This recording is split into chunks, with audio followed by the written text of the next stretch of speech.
बदलाव की शुरुआत हमें खुद से करनी चाहिए। अगर हम खुद में बदलाव ला सकते हैं तभी हम इस दुनिया को बदल सकते हैं।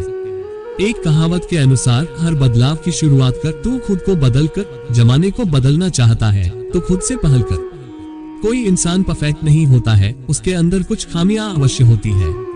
उसे अपनी कमियों को पहचानना, उसे स्वीकार करना और उन कमियों को दूर करना बहुत ही कठिन कार्य है। कमियां हमारे ही अंदर निहित होती हैं, पर ये कमियां हमें नजर नहीं आती और हम इसका दोष दूसरों पर देते हैं। दूसरों को कहने से अच्छा है हम अपनी कमियों को सही से पहचानें और उसमें बदलाव लाने की कोशिश करें। बदलाव क्या है? जीवन की परिस्थितियां एक सी नहीं होती है, वो समय के अनुसार बदलती रहती है। परिस्थितियों में यह बदलाव स्वाभाविक है।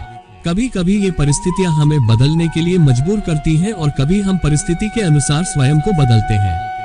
इसके लिए हम जीवन में कड़ी मेहनत करते हैं और हमें अंतर्मन से खुद को बदलना पड़ता है।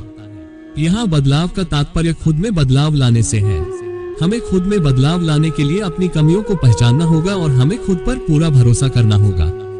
जब हम अपनी कमियों को पहचान कर अपने पर भरोसा करके काम करते हैं तो हम अपने अंदर के भय और चिंता से मुक्त हो जाते हैं। हमारे अंदर का भरोसा और विश्वास ही हमारे मस्तिष्क में बदलाव लाता है और हमारी वास्तविकता खुद ब खुद बदल जाती है। कभी कभी परिस्थितियों के चलते हमारे अंदर नकारात्मकता पैदा हो जाती है। यह नकारात्मक विचार हमारे सोच को बदल देती है और हम यह निर्णय नहीं कर पाते हैं कि हम गलत हैं या समाज गलत है। चीजें कभी भी अपने आप नहीं बदलती है, उसे हमें बदलने की आवश्यकता है।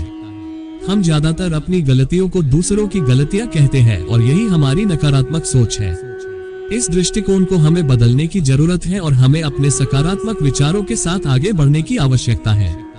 जब हम अपने विचारों को बदलेंगे तभी हमें अपने आसपास और समाज की चीजें सकारात्मक दिखाई देंगी और इसे ही वास्तविक बदलाव कहते हैं। खुद को कैसे बदले? लोग आपके कपड़ों, रहन सहन या पैसों इत्यादि से आपकी पहचान नहीं करते हैं, बल्कि वो आपकी सोच, आपके काम और अन्य सामाजिक गतिविधियों को महत्व देते हैं। हमारे अंदर का सकारात्मक विचार और हमारा खुद पर भरोसा ही हमें हमारी पहचान दिलाता है और यह सब हमारे खुद के अंदर ही निहित होता है। हमें सामाजिक रूप से खुद को पहचान दिलाने के लिए कुछ आवश्यक चीजों को अपनाने की आवश्यकता है। अपने अंदर की कमियों को खुद से दूर रखें और खुद के प्रति एक सकारात्मक सोच रखें। आपका पहनावा, शब्द शैली, दूसरों का आदर इत्यादि छोटी छोटी बातें आपको एक अलग पहचान दिलाती है और आपके प्रति सोच को बदल देती है। खुद पर भरोसा और विश्वास रखें कि आप हर कार्य कर सकते हैं। नकारात्मक सोच को अपने से दूर रखें। अपने अंदर की मजबूती को पहचानें। इससे निष्कर्ष निकलता है कि हमारे अंदर के सकारात्मक भाव और हमारा खुद पर भरोसा ही हमारी खुद की पहचान है। हम अपने अंदर की कमियों को दूर करके एक नई सकारात्मक सोच ला सकते हैं। दूसरों को गलत ठहराने से अच्छा है कि हम खुद की सोच को बदलें और अपनी एक अलग पहचान बनाएं।